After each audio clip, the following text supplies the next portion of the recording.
Andrew Hiller's channel says that Dave Castro is washed.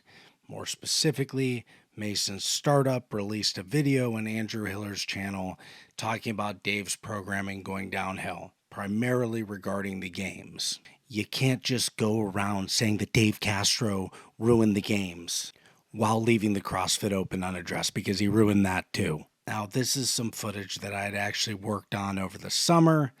Released a video that nobody saw that had some of this footage in it. I've taken those ideas, added new footage, edited the whole thing, and now we have a different video entirely. This is something that I wanted to talk about leading into the Open, which is now only a week away, a little bit over a week.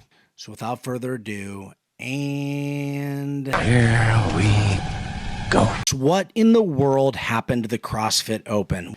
There's been a debate raging for a long time about the inclusive Open versus the CrossFit Open that had 5 workouts and heavy lifts and high skill movements. And I want to talk about it again. How do we make the perfect CrossFit Open in which it is both accessible and challenging to where it separates your average CrossFitter from your 75th to 90th percenter to your 99th percenter? Is it even possible with 3 workouts? Apparently something shifted in the water when I started at the very beginning of 2021, and I was completely unaware of it because at the time I didn't even know who Dave Castro was. I didn't know anything about anything. The only thing I knew about CrossFit was going to CrossFit, and I happened to watch some guy on YouTube who would make videos in his garage. And that didn't happen until 2022. I wonder if I can clip it in here or something. I don't know. 2021, this is when it happened apparently. I never knew a CrossFit Open like the one that we saw in 2020 and all the ones before it. So 2025, we had a workout with 40 ring muscle ups in a 20-minute time domain. I actually love that workout. I've done it a few times, partition as you choose with the rowing and the muscle ups and the wall balls. In 20.4, we had single leg squats, AKA pistols. We had clean and jerks all the way up to 315 pounds. I would have got stuck at 225 if I was lucky, and I would have got it once. Hello, darkness, my old friend. Well, looks like you just got shamed into working into Olympic for the next year, Grant. I think that CrossFit should lean into we judge people. But that doesn't happen anymore, does it? No, I usually just get to do easy 50-pound dumbbell movements and do burpees over them. Maybe a few muscle ups, couple double unders. I can just hide in the shadows. Oh, you think darkness is your ally? Probably the exact thing that it wasn't supposed to do. From everything I can hear, it was supposed to show you your weaknesses. Wasn't there one CrossFit Open where there was 165-pound squat snatches? That was like the workout. A squat snatch ladder. I wouldn't get one. I can't even squat snatch. I would have been shamed into working on mobility for the next year, and it probably would have been a good thing. And it actually would have worked. All of my peers see my CrossFit Open scores. I don't want to suck. We judge people. 20.3 had a bunch of deadlifts, and it's got handstand walking. After you do the handstand push-ups with 315-pound deadlifts is great. I love that. 50-foot handstand walk. Guess who's working on handstand walking for the next year? I don't even know what this video is going to be about now. It was supposed to be about the new CrossFit Open. And as I go through these workouts, I'm convincing myself that the Open needs to be the old Open. Maybe this is part of the whole thing in general of the inclusive culture. I thought they just wanted an inclusive Open for signups. But ever since we got all sort of DEI, we don't shame anybody anymore. I'm of the opinion that CrossFit should be a judgment zone. I went to the CrossFit gym that I went to because I walked in there and I met the coach. We were squatting that day and he said maybe put 225 in the bar and just see what you can do. And I was like, dude, I can squat 415. He looked right at me, fat 255-pound Grant. Dude, you can't even do a pull-up. That's why I chose that gym. That's why I chose that class. And that's kind of what these Opens do. They're just a slap in the face. I don't care about your feelings. You can't handstand walk, learn how to handstand walk. You can't clean and jerk. Mobility's not good. I guess you better fix it. 20.2 was a pretty standard workout, but even, it's 20-minute time domain. The first 2 are 20-minute time domains. Take an average CrossFitter like me, and I'm going to fall off a cliff at 12 to 15 minutes. And 20.1 is a great first workout. We don't see this anymore. This is completely foreign to me because in 2021, that's when we started the new rules. What are the new rules? Well, Dave's basically talked about what they are. The last time that we did a heavy lift was in 2021, then that went away for Castro because in 23.2 was it? There was the heavy thruster, but that was programmed by Bosman, I believe. So he said he doesn't like heavy lifts anymore because they skew the open. First workout we can clearly see has to be inclusive. Like I said, it's basically a 50-pound dumbbell and some burpees, at least the last 2 years. And then the last rule is 3 workouts, apparently. Now, how do we take those rules and create the perfect open? Maybe not the perfect open, but the perfect open when you have to work within those limited parameters would be the open in which both sides are like, okay, I can deal with this. What I want is workouts in which you fall into your proper tiers. How do we do that? In which the movements get more difficult as you go along. And there are several workouts that do just that. 3 workouts, no max lift, and the first one has to be inclusive. Now, I am using 2021 and forward because I think that's when the rules started. The first workout that I'm going to pick is 25.1, and I didn't even really like it. It's like the same thing as 24.1. The reason why I'm not picking that, even though I actually like that workout better, is because I was only working for 9 minutes and something on that. So it's going to be 6 minutes less of working time. And to this day, I regret that workout more than any workout. After 5 snatches, I go and suck wind. I think I could have broke 9 minutes. Coach would have put me in fourth quarter. We'd have been state champions. And it's not just about me. Here's the thing. You look at the elite level, Colton Mertens did 24.1 in like 5.5 minutes, 5 flat, I don't know. And all the elite people were doing it in 6 minutes or less, 6:30. Now they are forced to do this for 15 minutes, basically the same movements, but they have to sustain it. I would imagine that would actually affect some people at the elite level. It would catch some people. Maybe Guillermo Harros. In fact, let's check that out.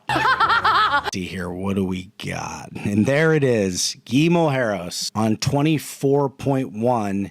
He was top 200 in the world. On 25.1, he was barely top 2,000. Maybe this is a one-off, but the point is that the engine can be a separator. There are people who can go really fast for 5 to 10 minutes, and as soon as you hit 15, they start to fall off a cliff. All right, the second workout that I'm going to select is a favorite of mine and also sort of my absolute nightmare nemesis scenario. It is 23.1, and it's not a typical first open workout. 23.1 is a chipper that feels sort of like 25.3. With the rower and the wall balls and the barbell movements. The main thing that I remember about 23.1, besides the fact that I've done 23.1 about 27 times. 27 times.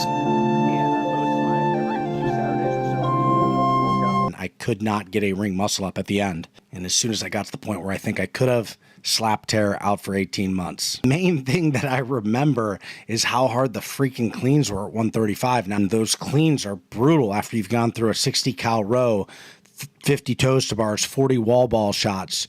There's a lot of grip and a lot of pulling other than the wall ball shots. And the reason that this is a great workout is because anybody can do it. Even if you can't hit a ring muscle up, I don't remember the exact numbers, but you can get something like 58th percentile or something, which isn't going to kill your open. It's not like you were going to get 90th percentile anyway if you can't do one ring muscle up.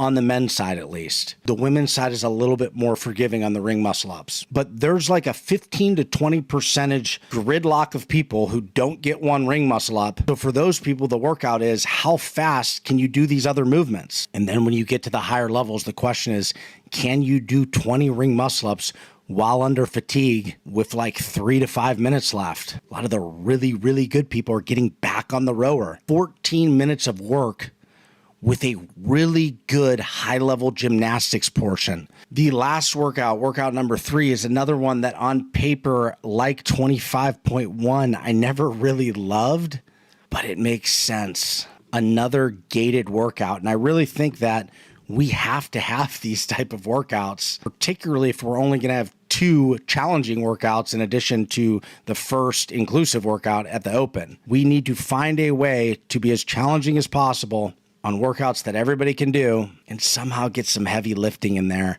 if we're not going to have a max lift, which is exactly what we do in 23.3. And this workout just escalates as it goes along. The more we can do workouts like this, the better, because it is another one where you don't even have to get to the second level to get a decent score. And if you don't get past that first level, you're only working for 6 minutes. Open always has double unders. This has double unders. Wall walks have been in a lot of opens. You've got that. You've got 15 snatches at 95 pounds after you do 50 double unders, 5 wall walks. After that, you move on 50 double unders, 5 wall walks, and then you do 12 snatches at 135. You have 6 minutes to do that. Your time extends by 3 minutes after that. If you're someone like me, your shoulders are wrecked at this point. And then you have to do 20 strict handstand push-ups. And I probably finished at the end of the 5-minute period, so I have 3 minutes to do that. And I have to get 50 double unders and 9 snatches at 185, which of course, not happening. Huge separator.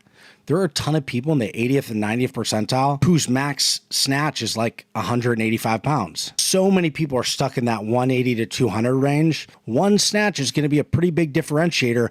I like that there's these separators through the workout. You hit all that, you get another 3 minutes. In that final round, again, you'll do 20 strict handstand push-ups, 50 double unders, and then 6 snatches at 225, which of course is a huge separator. And that's it.